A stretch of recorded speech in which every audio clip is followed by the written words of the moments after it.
Good morning, everyone. How's everyone doing out there? Great. Well, thank you everyone so much for coming to attend the 2026 Clean Water Symposium that we, the New York State Center for Clean Water Technology at Stony Brook University, is putting on for you all. It's my great pleasure to be the director of the center, and the center works because of our great collaborations with so many individuals and so many organizations. And I'm very honored to have many of those organizations represented here today. And to kick off today's event, I'm going to have the privilege of bringing in several of our state and county representatives to tell you about their perspective on clean water, and frankly, their critical role. If it weren't for New York State and Suffolk County, the New York State Center for Clean Water Technology wouldn't be here. So we really run on these partnerships. So with that said, it's going to be my pleasure to call up Senator Monica Martinez to be our first speaker here. She's on the State Senate Environmental Committee. She's been a stalwart of environmental issues, and I'm very happy to have her here. So, Senator Martinez.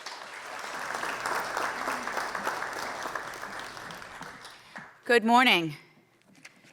Always a pleasure to come back to my roots here from Stony Brook. Thank you for hosting this today. And thank you for being here on such an important occasion.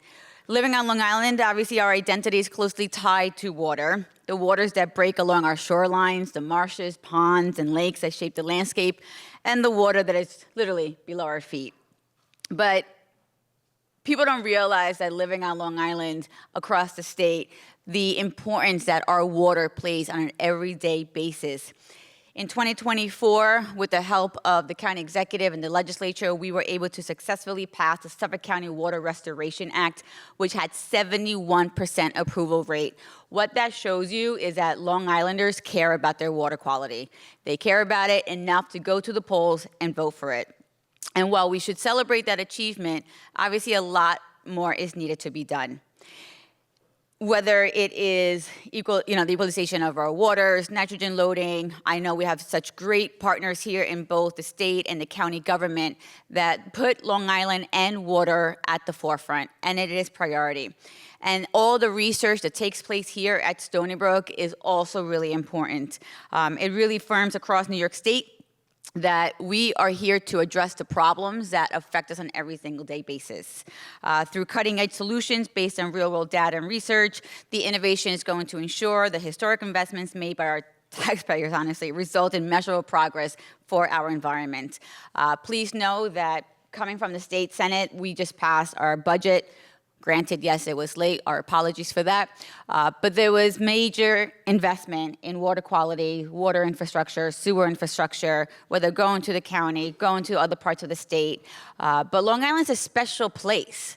Nowhere else across our state are we surrounded by complete waterways. And having the sole aquifer here on Long Island for our drinking water is something that we need to really pay attention to and take care of it. Take care of it for right now, but also take care of it for our children who are coming right behind us. So again, thank you for having me here. I look forward to the information today. Look forward to our continued partnership in the state of New York, along with our partners in government. Thank you.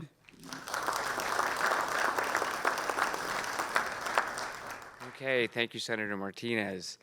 Next, we also from our state representative, our Assemblywoman Rebecca Kassay. She's our local representative for right here at Stony Brook University.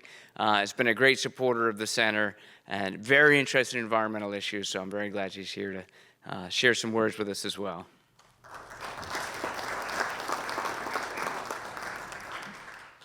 Good morning, everyone.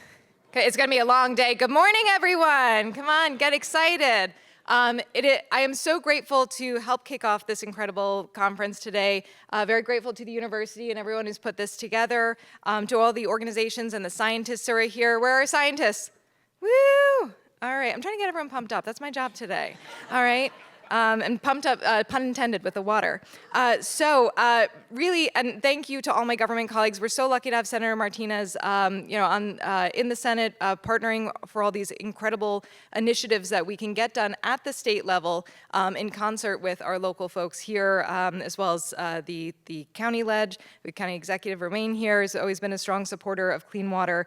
And so it's really my privilege and my pleasure to work with everybody to be that voice up in Albany for clean water and to take the science and the day-to-day studies that you're doing and the results that you're getting and bring those up as someone who does have a science background. So I was very proud last year to help bring home $30 million of taxpayer funds to be able to fund IA septic system replacements here in Suffolk County so that we're reducing the nitrogen load both in our aquifer and our open waters. Along with county funds, we're able to almost or completely cover the cost of those replacements for homeowners. So I think it's a great, we're really looking to show folks that affordability and sustainability can be at a crossroads. So between clean water, green energy, everything along those lines, we're really trying to deliver in that realm. Something adjacent to clean water that I'm curious how much conversation is happening here today about this, but is we were able to pass in both the Senate and the Assembly a one-year moratorium on data centers in the state of New York. So yes, we're excited about that.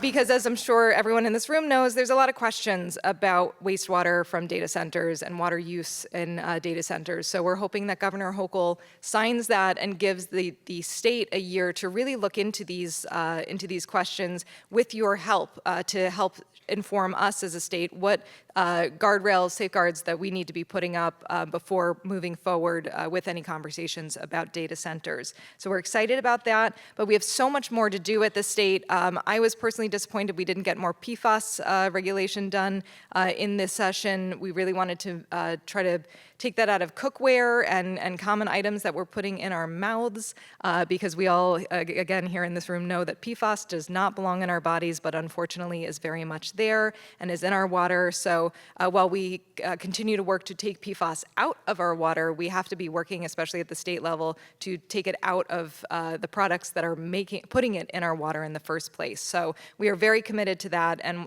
we'll strongly continue, again, thanks to the foundation of your work, be able to speak to the importance of this for human health, for ecological health, and we'll get that done hopefully sooner than later with an on-time budget next year, right, Monica? Yes. Lastly, we're really excited to continue conversations about effluent reuse on golf courses, especially for taking that wastewater that does have higher nitrogen or phosphorus levels and reusing it on our golf courses. It's got free fertilizer right in there and also helps keep that out of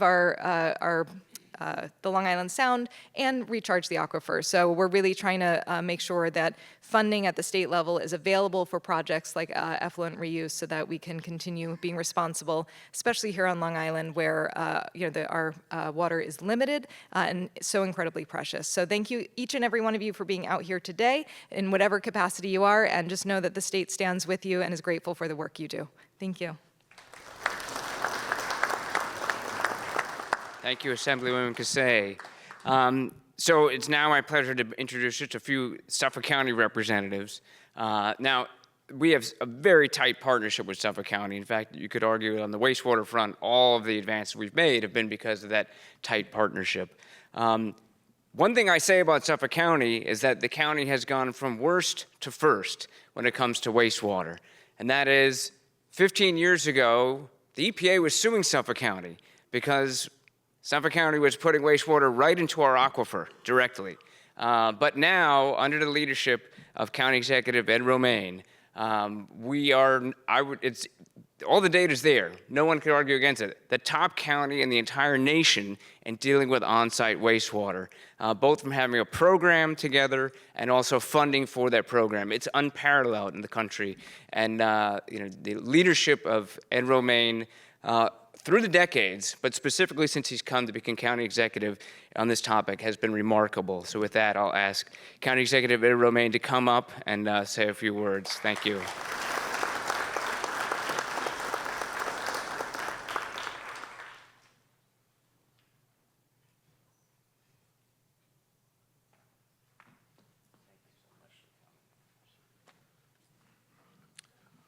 Well, good morning, everyone. What a great response. You learn in a long life. Even though there may be one name, it's not one name. It's a group of people that make change happen. I'm looking at our state senator, our state assemblywoman. I'm looking at two county legislators that work very closely with me, Steve Englebright and Ann Welker. They do a great job. And then I'm looking at one of your future speakers. Listen to this lady, Jennifer Youngs. Give a wave.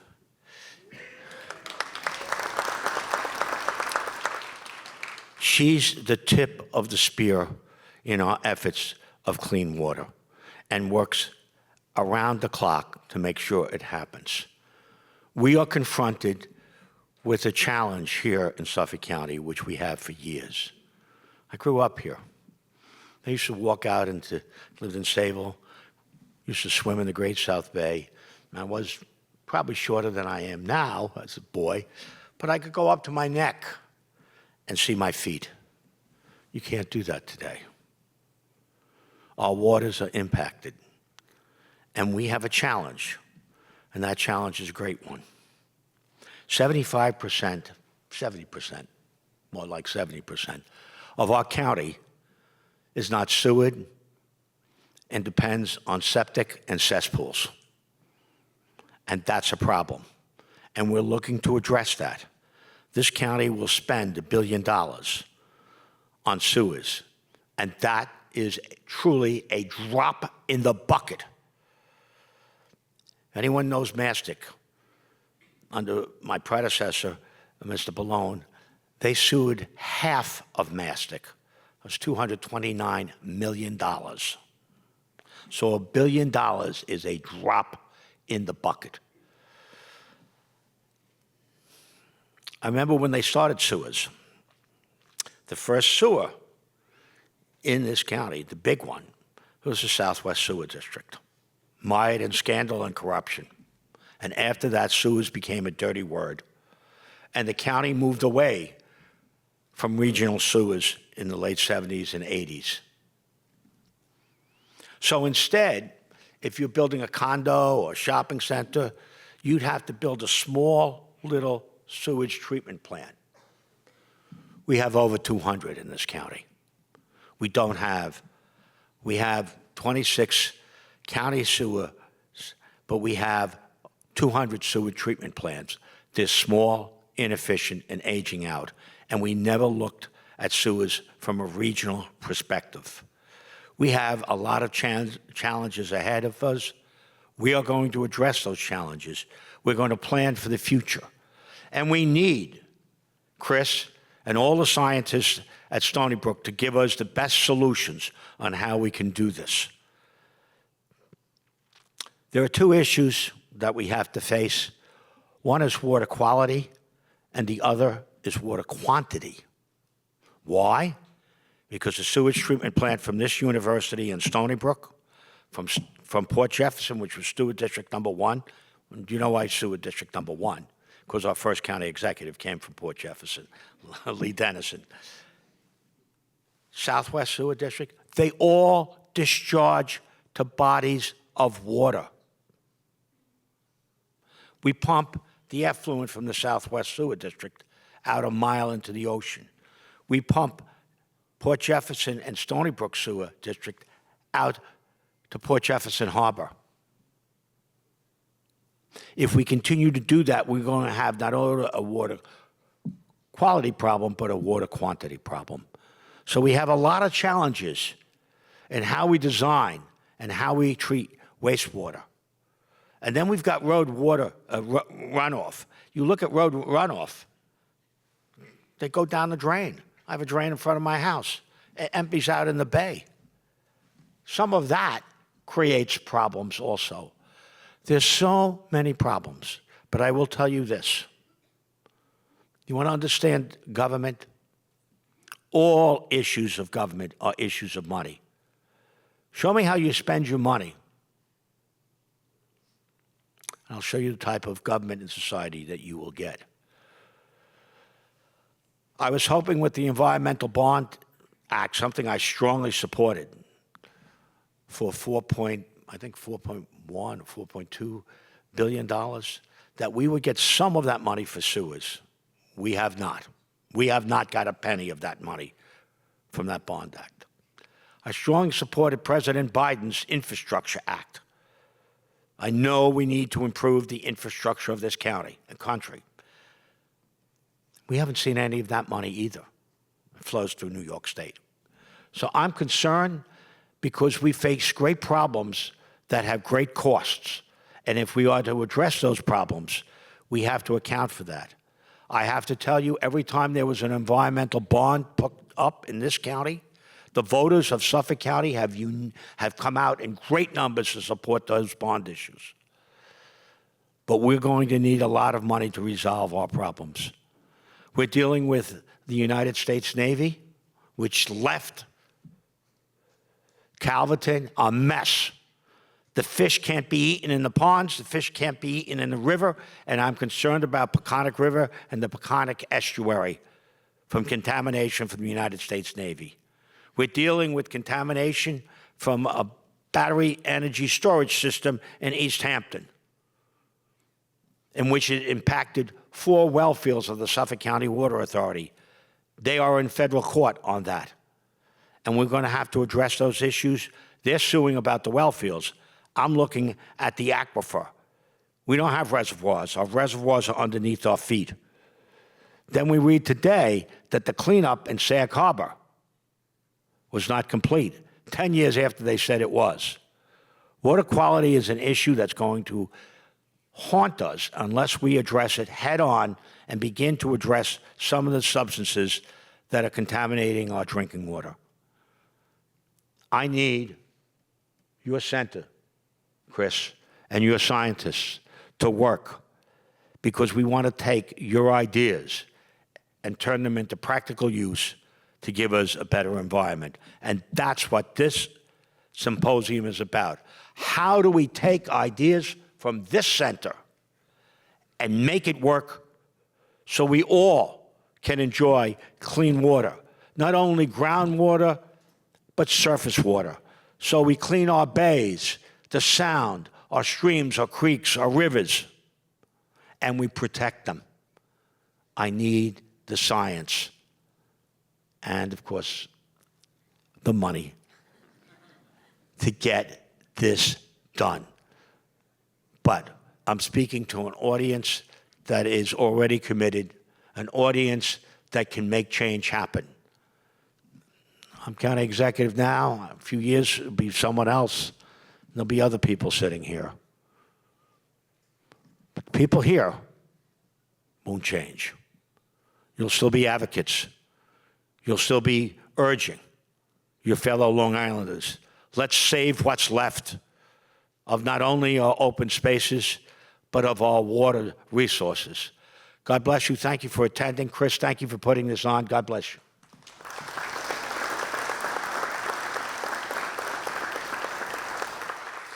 Thank you, Ed. That was wonderful. Thank you.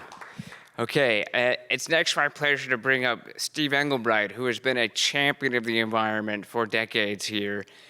He served at the county level, at the state level. When he is our state assemblyman here, he played a very key role in establishing the center. And we're fortunate that he's still here serving us at the level of Suffolk County. So Steve Englebright, come on up.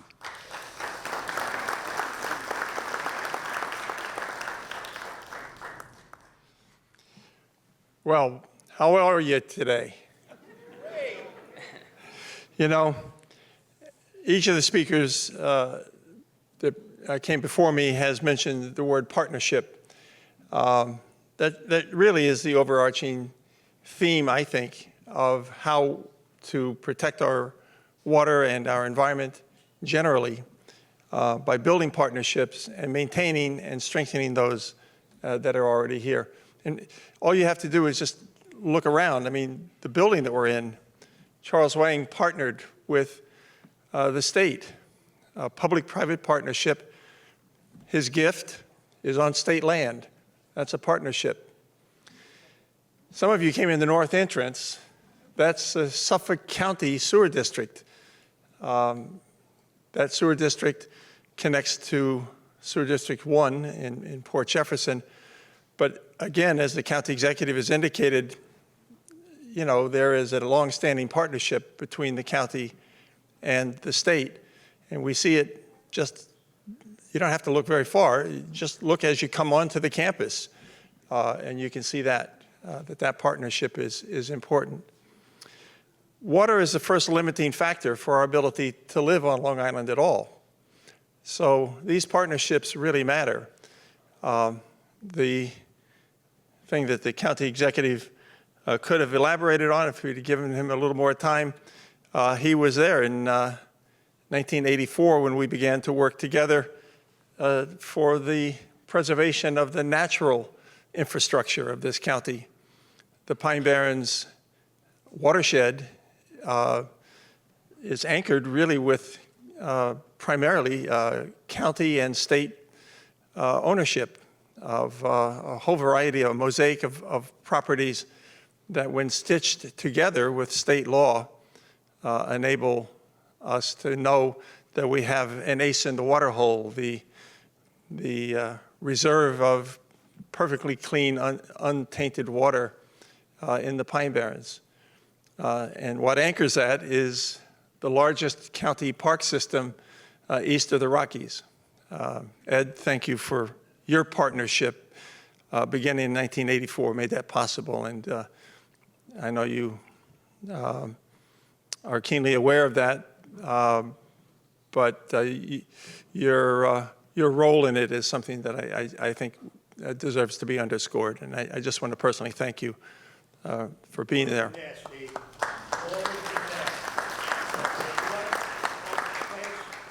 For the future of Long Island. You're a good man, Charlie Brown. And part of what partnership means to me is the reality that we see in all of these examples in Suffolk County over time, which basically are bipartisan. We work across the aisle with one another to protect the first limiting factor for our collective communities to be able to survive and thrive here on Long Island at all. In fact, the water that we work, that all of you are also partners in, you wouldn't be here today if you weren't interested in protecting and preserving and enhancing the appropriate use of our waters, and both surface and groundwaters, would not be possible without each and every one of you. And so that partnership is something that really deserves to be understood, and how important it really is. So, Chris, thank you. By the way, you're a homegrown hero. Went to Ward Melville High School. He's an international superstar in water preservation now. And we'll hear, I think at noon today, about some of your additional good work. But thank you for your good work over time. And I am so very privileged to have been part of this journey, and I look forward to continuing it, working with each and every one of you as is possible. Thank you very much.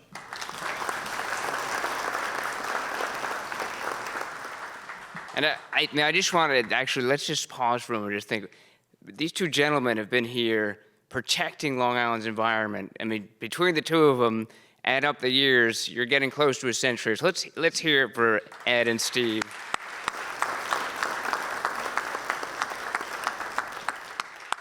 You talk about clean water stalwarts. They've been at it, and we owe them both an incredible debt of gratitude. And I'm so honored to have you both here to say those words.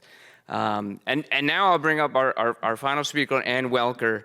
Ann is a Suffolk County Legislator for where Stony Brook, Southampton is on the South Fork. And she started out as a Southampton Town Trustee. And if you don't know, in the town of Southampton and East Hampton, a couple other of the towns in the East End, if you're a trustee, your job is not just to govern, it's to protect water. That's what the trustees do. So that's what Ann, that was her first political position, and she's held that with her as she's joined Suffolk County Legislature, just being someone who protects the environment. She goes and gets educated. I've seen her unexpectedly in other parts of the country at conferences about water and the environment because she's going there to get educated on the topics. And she comes to all of our symposiums, and she's been a great ally. So Anne, come on up.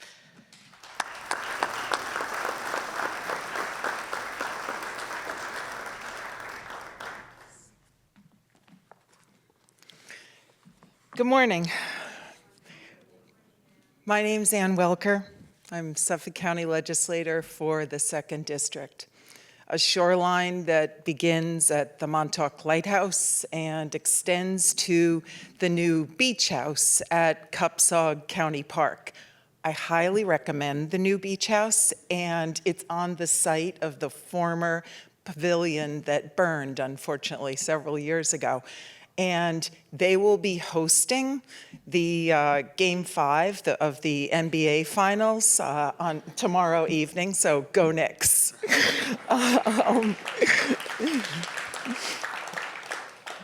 I'm a lifelong East Ender. My dad was a founding faculty member of the Marine Science program at Southampton College.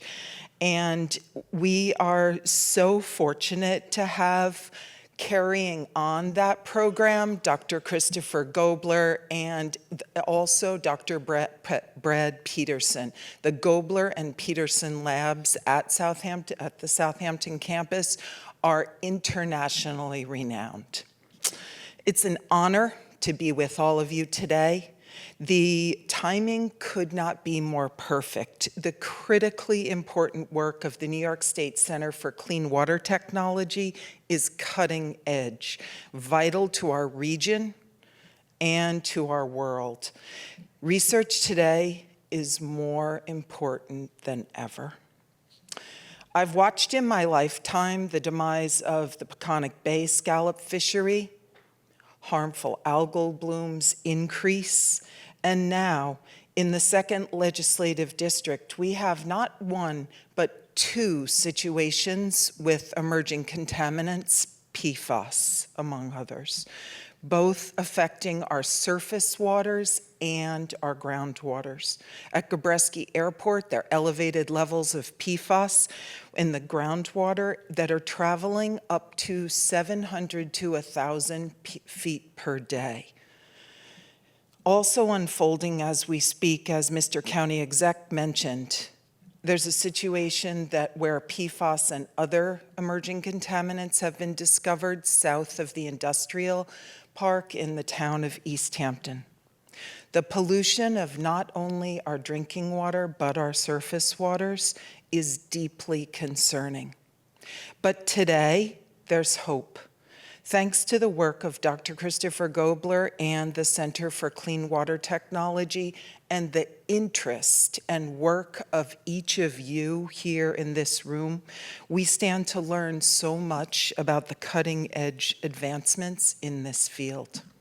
I'm very grateful to be here with you today and deeply grateful to Dr. Gobler and the Center for Clean Water Technology's work.